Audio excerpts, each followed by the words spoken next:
Good evening, folks. Welcome to Activate Worcester. Your not-so-affable host, Ron Motta. Glad that you took a few minutes out of your day to watch the show. And we have an individual with us now who has been here, I think, twice before. And there's a lot that this fellow has to say. He's basically Worcester's version of the Energizer Buddy. He really and truly is. It's Dave Peterson. And Dave is the general manager, I believe, of the Worcester Bravehearts. And when Dave got into the position a number of years ago, it was a tough road to hoe, as they say. Following the failure of the previous ball club that plays at the hip, how could they turn this into something? Well, it was purchased by Creedon, the Creedon Company, which is an outfit that's been in business over 100 years, as I remember. And with a tremendous amount of energy and so forth, they have pulled together, and he'll tell you the genesis of the program, but it's been a winning program literally from day one. They've been either league champions or tied with the championship or whatever from the minute that they stepped on the ball field. They run a clean operation. It's a great place to go. And I sound like I'm shilling, and I am, because I am a customer. And it's a great place to go to see a game. You park for free. You bring the kids. It's inexpensive. The food is great for a ballpark. And on Friday nights, fireworks. Best deal in the city, period. And I know Polo Park is great fun to go to as well.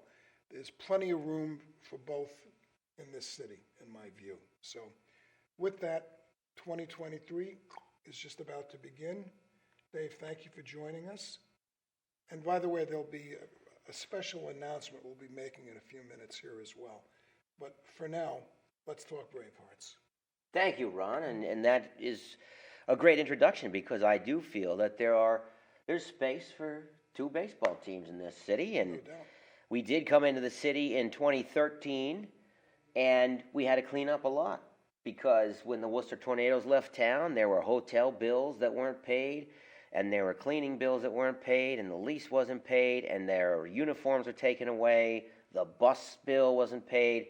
And so what we did was we had to fix the relationship with a lot of these vendors, and we needed to say, you got to trust us here, that this is going to be different, that it's owned by a local business that's been here doing business in the city for 30 years, and we're going to make this a lot different than what the Tornadoes were. And I believe we've proven that because now we're entering our 10th season. Amazing, yeah. In a city where minor league sports have come and gone. And I think that's where the pessimism comes from. Sure. Because we lost the Ice Cats, and we lost the Sharks, and we had lost the New England Surge. And so one team after another had come into the city and gone. And they said, well, all right, the Bravehearts are here. It's going to last, 2 seasons, and this will be done. Maybe. Right? Yeah. And here we are. We're 10 seasons in. This will be our 10th season. And I got to tell you, I've heard the naysayers. When Polar Park was being built, I heard it. The Bravehearts will fold up shop. Done. Then COVID happened, and we couldn't find a spot to play in the city. Yep. So we moved the team up to Leominster for one summer just to keep it alive. And then we came back in 2021, and we've grown the attendance, and we went up 30% in attendance last year, and I feel that we're on pace to do that again this year. So we're here. We're staying here. We're not going anywhere. Because it's a good product. It's like I say, from an entertainment perspective, it's the best value in town. Simple as that. And for those of you who have been in sales in any way in your life, you know that the toughest customer to sell is the customer that discontinued your goods or your service previously. If they never bought from you, well, there's always that unknown there, and maybe this will work. But when it's been tried and fallen, just as Dave has said, the way the previous organization went, to turn this whole thing around was Herculean, and to do what you've done. Now, in terms of what the performance of the team has been, what's a quick recap as to what you have done over the years? The team has been competitive every single year, and so we've been really blessed by that. And I don't get involved in recruiting baseball players. That's not my forte. My forte is the community relations aspect, sales and sponsorship, and then selling the tickets and getting people to show up to the ballpark for the show. It's a show, all right? It's like the Harlem Globetrotters, right? You know, we got the show. The team has been very successful. We've won 4 championships through the years. Out of 9. Yeah, and we've made the playoffs 8 out of 9 years. That's 88%. 8 out of 9. Yeah, and so that keeps people coming back, especially the local tie-ins, because fans are seeing players that grew up in their hometowns, in Auburn and Shrewsbury and Millbury, and they're seeing them come and perform now in front of 3,000 people. And so their friends and family and their college buddies are coming and supporting them. So that's another way that we built the foundation of this team. And that's how we started bringing people back to the ballpark. Well, part of it, too, again, being an old baseball fan, the quality of what's on that field is damn good baseball. It's not, hacks and guys who don't know what to do with the ball when it's into them. It's a lot of fun. It's a good night out or a good afternoon out. And I can tell you that it's a wonderful place, and I've got a number of grandkids. You can take the kids to the game, and in between pitches, explain what's going on, and you get them involved. Now, involvement is an important point. Dave, he talks about community relations. Okay, it's not smoke and mirrors. This guy is out there at these little practices that the kids have, for running and hitting the ball and pitching the ball. I've seen him do this in Boylston and other places. And what you're doing is building a lot of interest with the kids. And that's the genesis of baseball. If you can get them relating to it early on, they're going to stay with it all the way up. And it's a great way that you can bond kids with their parents, or parent as the case may be, and in some cases with their grandparents as well. So it goes from generation to generation. And if you can get this kind of movement rolling as you have, it's like a residual. It's just going to keep happening. And Dave is a guy. It is a show, and I've witnessed it. And the people he has working for him, they're out working in the stands during the games, and giving free things out and hot dogs, and just it's a circus. There's always something going on. It's not like the old days you sat there and you waited between innings and went and got a beer. It's a whole different animal there. It's terrific. It's successful, but not because you guys are nice guys, because you've earned it. Between you, Creedon, the support of the community, and I just hope that it continues to grow as it should. Which tells me the next part of this, when does everything begin happening? When does the magic begin? The magic begins Memorial Day weekend. Memorial Day. All right, May 26th this year is our opening night. Now, there'll be a sneak peek 2 days before that, May 24th, but it's a morning game for the kids. We were talking about the kids earlier, about how we start early, trying to get the 6, 7, 8-year-olds to love the team so when they grow up, they continue to support the team. And so on May 24th, we have a game at 10:30 in the morning for the Worcester Public Schools, and they're going to come on a field trip. But one of the cool things is when you think about it, 2014, our first season, the 10, 11, 12-year-old kids that they didn't have money to spend. Okay, we're in our 10th season now. Those kids that came in 2014 are now 21, 22 years old. Okay, they're graduating from college, and now they're going out, they're getting a job. Okay, they're hopefully settling in the city of Worcester, and hopefully they come back to the ballpark, and when they have a family, they bring their family back to the ballpark. Absolutely. It takes a while to pay off, but if you make a fan at the age of 10, and that fan comes back to you, 12 years later, 13 years later, after he or she graduates from college, now we're going to start to see the residuals of when we ran those youth camps. And we had the kids running around on the field, like your grandson, okay? And we're going to see when we go to those Little League parades like Boylston and Gibbs Little League and Sterling and all the Worcester Little Leagues, and donating the uniforms and running skills clinics with them. We're going to see that excitement hopefully come back to us as these kids become adults and they're making decisions based on where they're going to spend their disposable income. And we just are honored when people actually consider spending that entertainment income with us, you know? Well, see, this is the thing that makes, I think, baseball so unique and so necessary now, because one of the things that I know people keep talking about is, gee, look at all the playgrounds that are damn near empty, because the kids are all doing this. You know, there's probably going to be billions of dollars made with thumb implants or something down the road, because that's all the kids are doing. They've got their little gizmo that they're playing with from the age 3 and up. Sure. They're all sedentary. They're into staring into screens. They're not interfacing. They're not working within a group, within a team setting. And that's one thing that baseball is all about.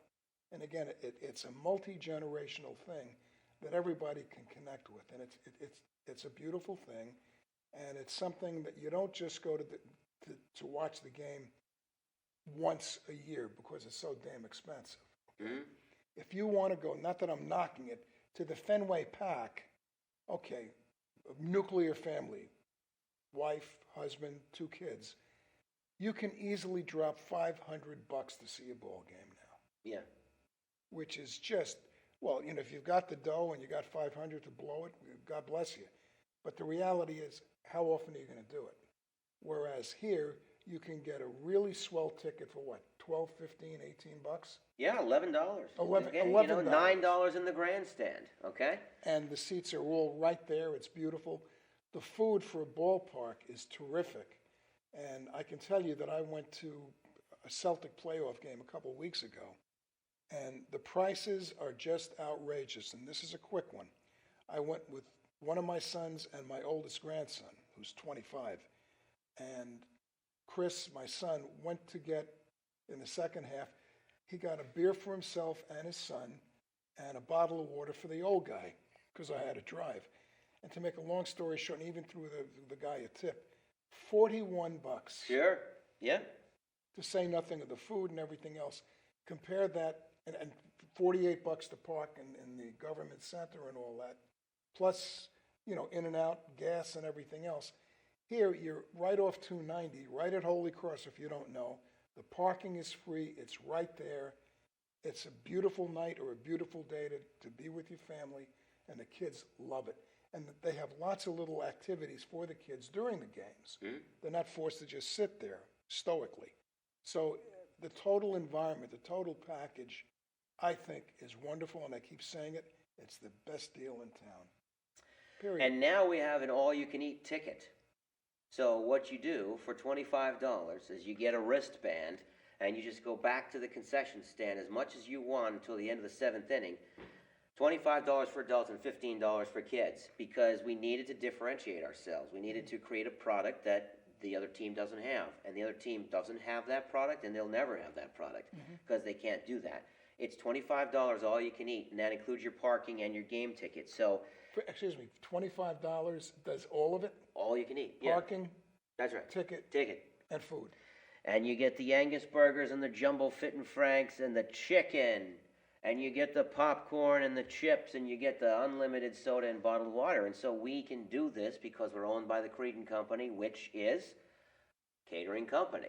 So we're owned by the concessionaire, and we're able to provide this value to the fans so that they don't have to break the bank every time they come to Fit and Field. And $15 for the kids. $15 for the kids. And it's a show. You get a show. I'll tell some jokes. I'll dance around, and you can tell your friends the next day what you saw at the ballpark. If you took the kids to Red Robin or someplace like that, again, nuclear family, 2 kids, you'd probably go through $75 for that alone, with the burgers and the whole 9 yards. Here you're paying about the same amount of money, but getting much better food, much better quantity, plus a game, and if you catch it right, fireworks. Yeah, fireworks on the Friday nights. On the Friday nights. And you're getting entertainment, you know? And so we hope to be the Disney World of Worcester, and we hope that people, even if they're having a bad day, and they go home after a lousy day at work, and they get their kids and they bring them to the ballpark, we hope that we can put a smile on their face when they leave. Because that's what Disney World does. You leave with a smile on your face, and that's what we want to be, and we've always built the staff like that, and we've always come up with new ideas that fit that mantra. How can we put a smile on your face when you leave our stadium at the end of the night? If that doesn't get you to go to the ballpark, guys, I don't know what would. You can wait and go to football games in November and freeze your butt off Yeah. and pay big bucks for it to boot in a very uncomfortable environment. Here, and that's one of the magical aspects of baseball, you're going in the most temperate time of the year, even at night, 70, 75 degrees. What's better than that? Sitting there enjoying, having a nosh, watching the game. The kids are involved. One thing I've noticed is that the kids are involved literally right through the end of it, because among other things, there's a lot going on. But again, when you have the fireworks going, they know about this. Yeah. So like I say, it's really I'm shilling again. Yes, I am, because it's deserved. It's a total package, total entertainment package. You owe it to yourself, and you're not watching bums. When you've been out there 9 years so far, and you've been in the playoffs 8 out of 9, again, that's 88%, and you've won 4 out of 9, that's 44%, as I remember my numbers. So you're not seeing, scrub ball. You're seeing good quality baseball. And just last night, we're recording this May 17th. May 16th, we had our second Worcester Braveheart make it to the big leagues. A pitcher for the New York Mets, his name is Josh Walker. He pitched for us in 2015. And so here he is, a graduate of the University of New Haven, drafted by the New York Mets, and he has risen to Major League Baseball status. So now we have 2 players in the big leagues, and we really think that there's a potential to have 2 or 3 more make it to the big leagues in 2023, which would be a real accomplishment, not just for the Bravehearts, but for the Futures League in general. Indeed. Because everyone knows about the Cape Cod League. Yep, you bet. But the Futures League is rather new, and it focuses on New England athletes. So again, University of New Haven down in Connecticut. There's local players that might have the opportunity to make it to the big leagues, specifically Ryan Ward from Millbury, who played for us in 2016, and he's in AAA with the Dodgers, and he's a step away. And we really just hope that he can, if he makes that final step, it's just going to be so exciting. The fact that we saw a kid from Millbury High School play at Fitton Field, and then ascend all the way to the big leagues. Does it get better than that? I don't think so. I don't think so. Anything else you want to mention that we haven't touched base relative to the Bravehearts? Yeah, we got some new things this year. Sunday afternoon games, which you've come to in the past, they're 4 o'clock. This year, at the end of the game, will be a home run derby.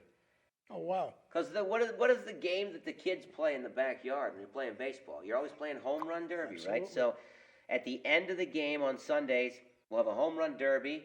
Kids can come out in the outfield with their gloves and catch the ball. We're going to do our Friday Night Brights, which is our lime green jerseys, but this year we got lime green pants to go with it. Full lime green. We're going to auction that off at the end of the year for charity. And one more that I should mention, speaking of auctioning things off, we're going to do a really cool promotion with Boston Children's Hospital. And the patients at Boston Children's Hospital are going to color the jerseys. Wow. Okay, they're white blank jerseys. They're going to color them with fabric markers, and then they're going to give it to us. And every player is going to have a jersey that was colored by a kid, and we're going to auction those off on July 23rd for Boston Children's Hospital. That's unreal. Great. So we got some cool things that have never been done before in baseball. I love it. Every year, that's what you do. There's always something new coming down the pike. Last comment I'll make, you mentioned about the Sunday games. One of the reasons I love that 4 o'clock start is that it gives you the whole day to do whatever you want to do, and then you head out to the ballpark at 4 o'clock, and again, it gets dark at that time of year, 7:30, 8 o'clock. The temperature is very comfortable and so forth. It's a great way to end a weekend. We hope so, and we've got 5 big Sunday games this year, so we're looking forward to welcoming all of our families, and of course the kids. If they join our kids club, they get in for free on Sundays. That's another thing too. What else? I mean, Jeez, what else can you do? Enough is enough here. Holy, You're I giving don't away know. It's a bad business plan to be giving away free tickets, huh? Well, and $25 all you can eat. I don't know how we're doing it. Neither do I. But don't worry about it, folks. Let's take complete advantage of them. That's what I have to say, which is great. Earlier in the discussion that we've had, I said we had something a little special towards the end of the conversation. And with the remaining 6, 7 minutes we have, the young man to my immediate left has a pretty significant comment he'd like to make. Well, it's time. I'm jumping into politics. I don't know if this is the right decision, Ron, but I'm going to run for City Council District 1, which is where I live. I've lived there since 2008. I bought a house up on Indian Hill, and I am going to run for District 1 City Council. Councilor Sean Rose is leaving the district, so I feel that the race is wide open. I've thought about it for quite some time. I've really focused on the issues that are facing the city. I want to get more involved. I want to have more of a voice. I want the residents to have more of a voice. And so I'm 43 years old. I still have the energy and the optimism to do this. I want to bring some energy to the city of Worcester, and we need to have a positive outlook on where the city's going. And that, I feel that is what I can bring to City Hall. So I'm running for District 1 City Councilor. There'll be a primary in September, and then hopefully I get through that, and then there's a general election in November, and I'm going to learn a lot along the way. But I've spoken with some people who are very important figures here in the city. Former district councilor Tony Economou is the one that's really helping me out. Great. My next door neighbor, John Monfredo, used to be a Worcester school committee member and a teacher. And he does the book drive in the city for kids. Yes, He's he the one does. that's really guiding me on how to get out and meet people face to face. Because, I don't really like to talk. I'm not really interested. Very difficult. I don't have a good... It's tough for me to meet people. You're breaking out. It's a beautiful thing. Catharsis. It's great. So I've talked with some people. Tim Murray at the Chamber of Commerce I've spoken with about economic development, and now's the time to do it. So I'm in. I've gotten my signatures. I'm going to be on the ballot in September, and I just am working to make District 1 a better place and make the city of Worcester a better place. Now, what I can add to that is I am a resident of District 1.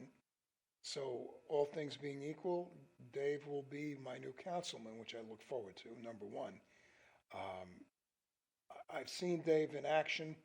Dave, as I said earlier, is the Energizer Bunny. It's just amazing. I don't know how he does it, but he just keeps going. But the other thing, in addition to being a very, very hands-on kind of a guy, he also has 2 ears that actually work. And he's a very, very good listener. He's not some smart ass, if you want to blank that, go for it, who's got every answer to every problem. And I've seen him do this recently at a meeting that I happened to attend that he was at. And he was smart enough to listen to what the people had to say before blurting out all the perfect answers to all the issues plaguing mankind. And in my view, you need somebody who can do that, who can listen and then who can act. You mentioned Tony, and all I can tell you, when Tony was our counselor, there were 3 or 4 times that I called him, and it just worked out that I'd call him before noon, and the guy would show up at my driveway by about 12:30 the same day. And not only that, it wasn't, group therapy, oh, poor Ron. He listened to what I had to say and did what he had to do within the confines of City Hall and made those things work. And I see you being in the same mode, if you will. And I find it really interesting that Tony is kind of your guy. Yeah. Or that you're his guy. So I think that's a great, great fit there. I really do. Tony made the decision that he did not want to run.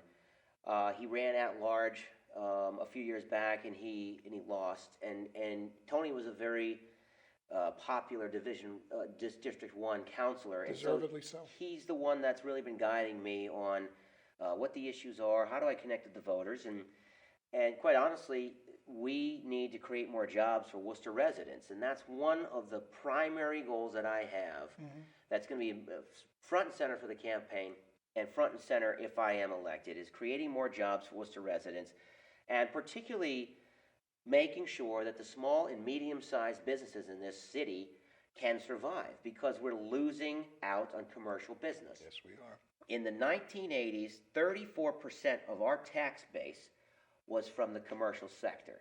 it has shrunk to 21%. From 34. Yes, it's gone down 13%, which puts more of a impetus on you and I as homeowners in the city and the residential tax base to pay for all these services. Yeah. So the commercial tax rate is too high in this city. It's $31 per every $1,000 of valuation. And without me going into more math details, it's not sustainable because people can go over the bridge into Shrewsbury where there's a $14 tax rate. As opposed to 31. As opposed to 31. And this is happening in Millbury and Grafton, and we're losing business in towns like Sutton. So I want to create jobs. I want to expand the commercial tax base so that there are more small and medium-sized businesses that are paying taxes to help pay for the services that we all want. We want to make our schools better. The teachers just got a raise of 20% over the next 4 years, which is wonderful. Now, the firefighters are going to have their contract up in 2023. DPW is going to have their contract up in 2023. All true. We need to start figuring out, we're going to spend money on this, but we have to spend it sensibly, and we have to make sure that we're not bankrupting the city while we do it, because there's a lot of things that we want. And we need to make sure that we're bringing that tax revenue in to pay for it, because otherwise we're going to be losing business to towns outside of Worcester. The population's coming in. We have a problem with affordability of housing, right? Big time. We've gone up 25%, 25,000 people in 10 years. We're now a city of 205,000 people. Our housing has only gone up 10,000 units in that same amount of time. We can't keep up, and that's why the rents are skyrocketing. So we have to address the affordability of housing in the city, and without taking a look at those issues, this city is going to have trouble paying off all of these bills that we're going to have in the next 5 to 10 years. One of the things that I've noticed, anybody in the city knows, there's buildings going up left and right and left and right, multifamily and this, that, and the other thing. When these folks come to Worcester, they're going to have kids. Those kids are going to have to be educated. And how do we handle that? Plus the other services that are going to be necessary. So what you say makes all the sense in the world. As we close, how do people get in touch with you, Dave? DaveForWorcester@gmail.com. That's the campaign email address. Or WorcesterBravehearts.com, and we'll see you at the ballpark. It's right there, guys. This is a guy that deserves your support, both at the ballpark and at the ballot box. And he'll be a real credit to us. I know he will be. And I thank you for joining us, and I thank you for watching. Please let your friends know we have this show. We've been doing it for about 9 years, and we're trying to bring issues to you that'll help you. Thanks for watching. We'll see you next week.